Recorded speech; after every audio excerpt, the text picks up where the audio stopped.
The Fury's Last Pinfall. Chapter 1. The Glazed Stage. The air in the penthouse was thick with the scent of expensive silk, spilled champagne, and the coppery tang of death. Detective Yoon Kim, 32, immaculate even in the stale light of a crime scene, didn't bother to adjust her tailored blazer. She was a woman who commanded attention without asking for it. Sharp features, eyes that missed nothing, and an aura of lethal grace that made her the opposite of the victim, yet strangely connected to her. The victim was Min Seo Park, a 24-year-old viral beauty entrepreneur, famous for her flawless skin and impossibly perfect life on social media. She lay centered on a stark white shag rug, surrounded by shattered glass and designer handbags. But it wasn't the broken items that caught Yoon's breath, it was the precision of the carnage. The preliminary suggests blunt force trauma to the spine and neck, reported Dr. Lee, the medical examiner, his voice hushed with professional awe. But blunt force trauma doesn't capture it.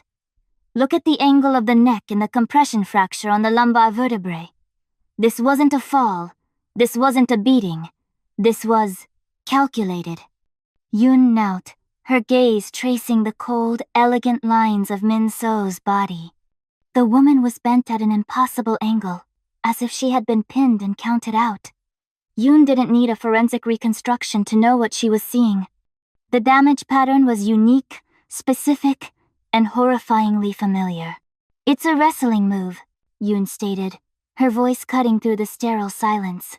"A pile driver, or a variation of a Death Valley driver. Something designed to snap the neck while securing the hips for maximum downward force."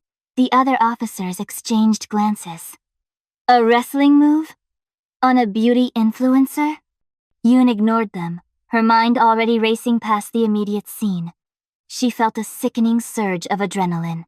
This was the third victim in as many weeks. A famous K-pop backup dancer, a highly successful gallery owner, and now Min Seo Park.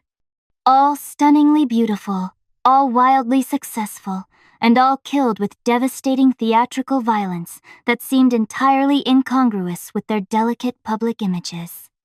This killer was putting on a show. A fatal, final performance. "Dr. Lee, I need the full toxin trace report rushed.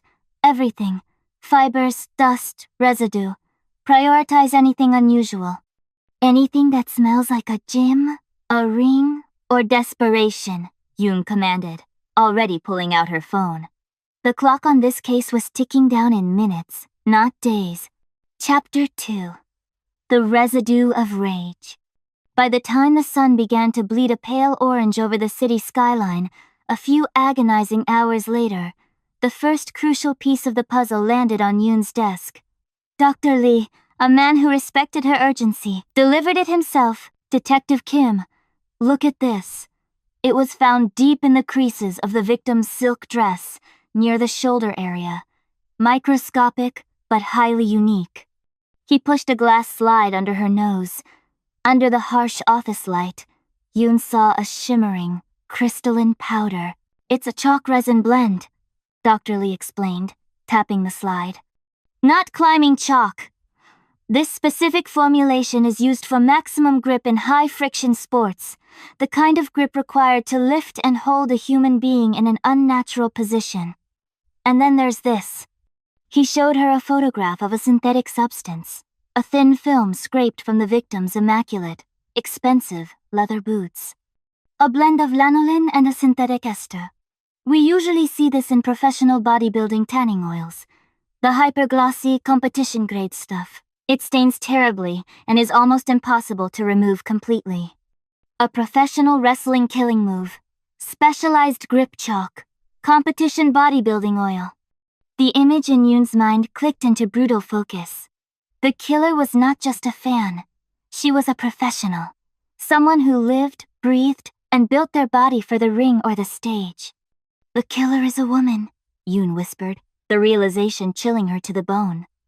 No amateur could execute that move with that kind of terminal precision, and the tanning oil suggested a physique competitor. Yoon immediately pulled up the files on the previous victims. In all cases, The women were known for their effortless, natural beauty and their rapid rise to fame, the antithesis of the grueling, muscle-bound path of a professional athlete. The motive is resentment, a profound, muscular hatred for those who achieved success easily. Yoon ran a search filter through the national athlete databases. Female pro wrestling, bodybuilding plus, career termination, injury 2018 to 2023, plus, unsafe record, discipline. The results were overwhelming, but one name screamed out from the screen, highlighted by a series of articles detailing a messy, controversial career collapse. Hana Jo, known in the ring as the Fury. The headlines told the story. Rising star banned. Peers vote her too unsafe to wrestle. Injury lawsuits pile up. Hana Jo banned from bodybuilding competitions for tanning oil contamination. The digital photo showed a woman of startling, almost grotesque, physicality.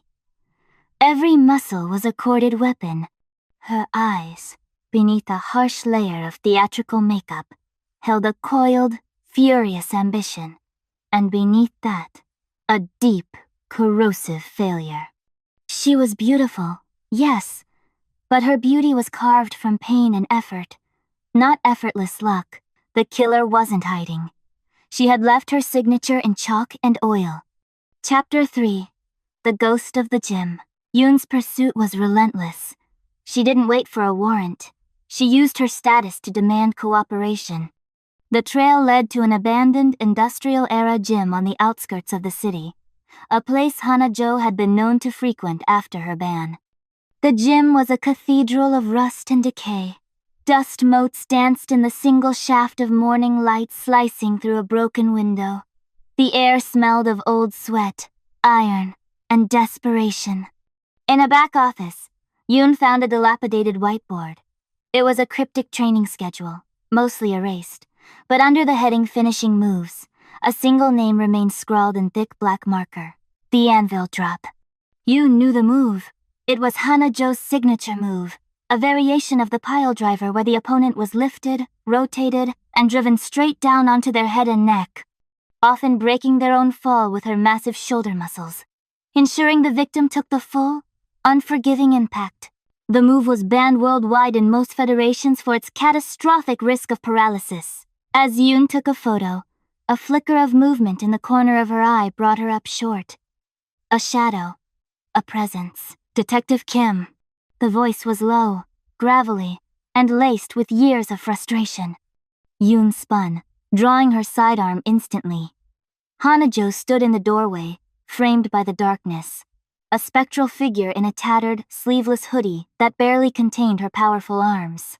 She wasn't just big, she was imposing, a sculpted monument to pure physical obsession. Hana Jo, you're under arrest for the murder of Min Seo Park, and 2 others. Hana didn't move. She merely smiled, a predatory flash of white against the shadows. Min Seo Park. The girl who sold 1,000 bottles of diluted snake oil because she had a pretty face and better lighting. She knew nothing about sacrifice. Nothing about the beautiful, brutal, true power of the body. Your version of power is murder, Hana. It ends today. Hana took a slow step forward, her movements economical and terrifying. You look at me, detective. You see a monster, a failure. But you, Yoon Kim, you are one of them. Effortlessly beautiful, effortlessly successful. A woman who gets what she wants without paying the price in blood and sweat. Her eyes locked onto Yoon's, burning with a mix of recognition and profound hatred. The irony is delicious. I should have done you first. This was the instant payoff the killer needed. A direct, physical threat against the very symbol of what she resented. Before Yoon could respond, Hana moved. Not a fighter's rush, but a wrestler's takedown. A lightning-fast low grapple, designed to unbalance. Yoon reacted instantly, dropping into a defensive stance. But Hana was faster than she looked. She didn't aim for a killing blow. She aimed for an exit. Hana slammed her shoulder into a stack of rusted weights, sending them clattering into the doorway, creating a wall of noise and distraction.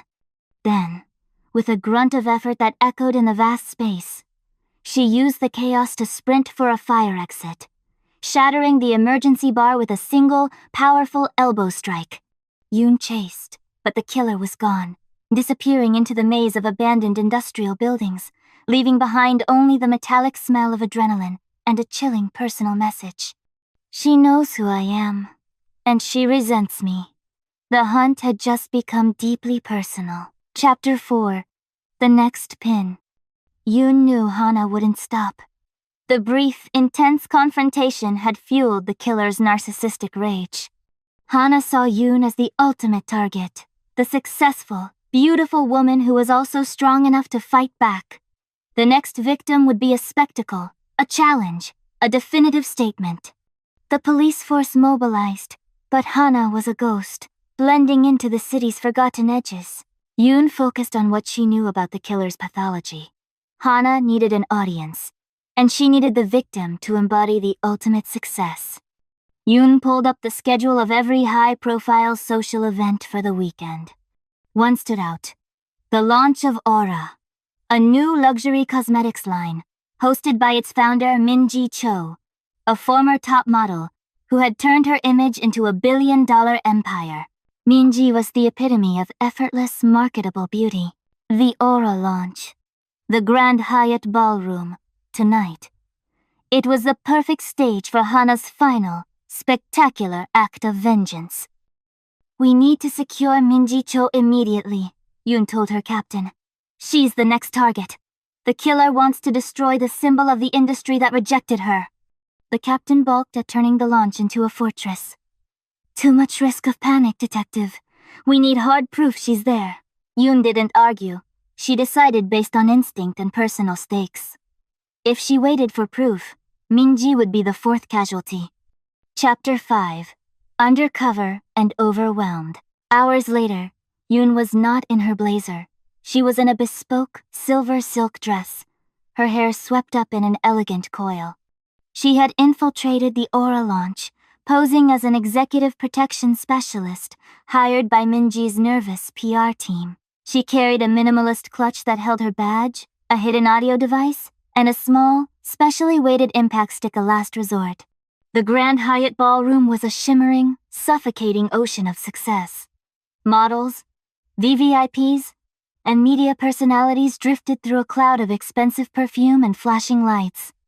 Yoon moved like a panther in a cage of peacocks, her eyes scanning the crowd for any anomaly, a shadow that moved too heavily, a gaze that lingered too long, a muscle structure too defined for a typical socialite. The atmosphere was already reaching a fever pitch. Min-ji Cho was about to give her keynote speech from a low marble stage in the center of the room, the moment of maximum vulnerability. Yoon positioned herself near the stage, maintaining a professional distance but ready to intercept. Her heart hammered a warning drumbeat against her ribs. Hana wouldn't look like a celebrity. She would look like a weapon. And then, she saw her. Hana didn't enter through the main door. She descended from the service stairs usually reserved for catering, wearing a black stretch fabric bodysuit, not ring gear, but workout compression wear, highlighting the sheer, unnatural bulk of her shoulders and traps. She wasn't disguised. She was revealed. She walked with an intimidating, ground-shaking confidence, moving directly toward the stage, as Min-ji began her graceful speech about inner light and effortless confidence. The crowd initially parted, mesmerized, thinking she was some kind of avant-garde performance artist or a celebrity security guard. "Min-ji Cho!" Hana's voice boomed, raw and mic-less, drowning out the smooth sound system. "You call that light? You call that confidence? You've never worked for anything. You just woke up and the world gave you everything." The silence was absolute. Min-ji, professional to the core, faltered mid-sentence. Hana lunged. Chapter 6. The Canvas of Combat. Yoon moved first, a blur of silver silk and focused violence. She intercepted Hana just 2 steps from the stage, slamming her shoulder into the killer's torso. "Police! Freeze!" The impact was like hitting a granite wall. Hana grunted, momentarily stunned not by the force, but by the sheer audacity of the woman in the designer dress. "You!" Hana roared, her face contorted in a mask of pure, unleashed hatred. "The detective who thinks she's special. The perfect little success story. You'll be the centerpiece." The crowd erupted in screams, stampeding toward the exits. Security guards, caught off guard, were useless. This was now a two-person ring. Hana swung a haymaker, a massive bodybuilder's blow. Yoon ducked low, her police training overriding instinct. She was trained in restraint and control. Hana was trained in controlled demolition. Yoon knew she couldn't win a strength contest. She needed speed, leverage, and precision. She lashed out with a sharp kick to Hana's knee, forcing the powerful leg to buckle slightly. Enraged, Hana grabbed Yoon's silver dress, tearing the fabric like tissue paper. "You wear your privilege like a shield." She tossed the scrap of silk aside and grabbed Yoon's arm, rotating with impossible speed into a classic arm trap headlock. Yoon felt the pressure on her neck, threatening to cut off her air and consciousness. It was a crippling submission hold, delivered with professional intent. She rammed her elbow repeatedly into Hana's kidney area, a spot she knew was sensitive from years of intense training. Hana gasped, the pain momentarily breaking her concentration. Yoon used the millimeter of relief to drop her weight, pivoting her hips and executing a perfect textbook judo throw. The impact was sickeningly loud as Hana, all 200 pounds of dense muscle, hit the marble floor. It should have been over. It should have stunned her. But Hana was built different. She rolled immediately, coming back to her feet with the speed of a caged animal, fueled by years of repressed failure. "You're quick, cop, but you don't have the finish!" Hana screamed. She grabbed Yoon again. Not for a submission, but for the move that had ended 3 lives. The Anvil Drop. Hana lifted Yoon clean off the ground. The world spun. Yoon was hoisted overhead, held upside down, the floor rushing toward her head. This was it, the moment of terminal impact. Yoon, hanging in the air, her life measured in the fraction of a second before the drop, used the only leverage she had left. She knew the mechanics of the move. The killer needed to secure the legs and maintain a solid center of gravity. As Hana began the final downward thrust, Yoon tensed her core, used the momentum to shift her weight outward, and drove her knees up, striking Hana hard under the chin. The unexpected counterforce made Hana's massive hands slip slightly. Yoon swung down, not with a kick, but with a grab, hooking her legs around Hana's waist in a devastating scissor lock, tightening her grip like a vice, and simultaneously pulling down on Hana's head. The move was the opposite of the Anvil Drop. It wasn't about slamming the opponent down.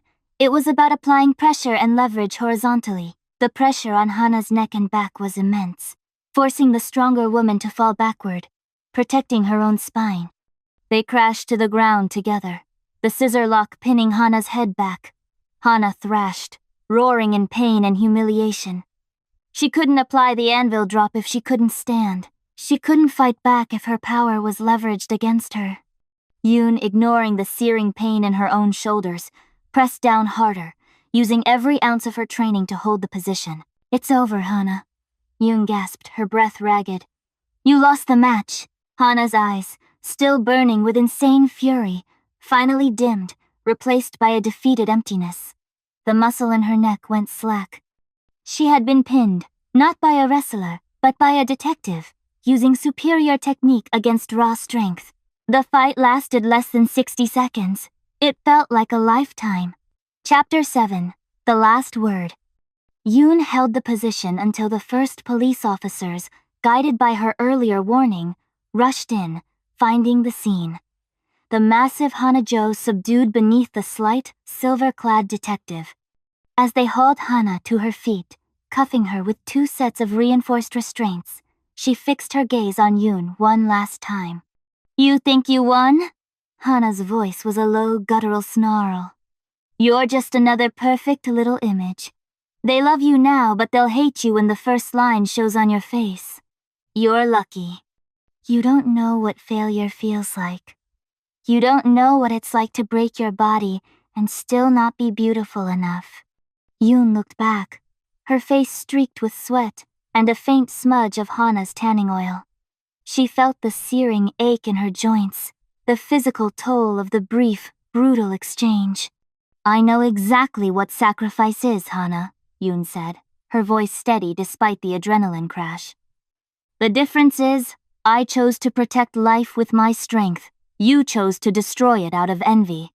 The officers dragged Hana away, her desperate, angry cries echoing down the marble hallway until they were silenced by the closing elevator doors. Chapter 8. The Reflection.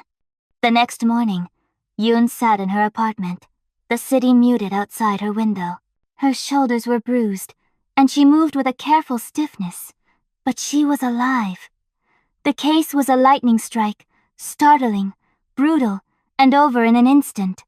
The tabloids, the next day, would feature images of the chaotic scene, of Minji Cho being hustled to safety, and perhaps a blurry shot of the beautiful detective who saved the day.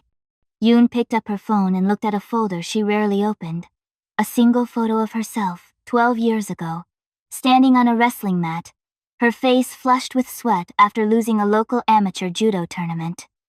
She wasn't an effortlessly successful beauty. She had trained for years, endured countless failures, and chosen a career path defined by danger and sacrifice. She had failed the Olympic trials. She had failed a specialized forces promotion test. She knew the taste of falling short, of having her body ache from effort that went unrewarded. The only difference between her and Hana Jo was what they did with that pain. Hana had allowed her resentment to become a physical, destructive force, seeking instant gratification through the ultimate spectacle of fatal dominance over the symbols of her rejection. Yoon had channeled her own failures and discipline into protection and justice. She touched the bruise on her shoulder, the trophy of her victory over pure, unbridled rage. The pursuit had been fast, the confrontation lethal, and the resolution definitive. The instant gratification that Hana craved in murder, Yoon found in the immediate, final resolution of the case. Yoon stood up, feeling the familiar, deep ache of a job done right. The silver silk dress was ruined, but the woman inside was unbroken. She walked to the bathroom mirror, not to admire her face, but to examine her bruised body. She was successful not because she was beautiful, but because she was strong, disciplined, and refused to let others define her worth. She was ready for the next case. The curtain had closed on the fury, and the beautiful, lethal Detective Kim remained standing in the ring. The end. If you enjoyed this quick escape, hit the subscribe button for new stories twice a week. Until then, I'll see you at the next flip of the pages.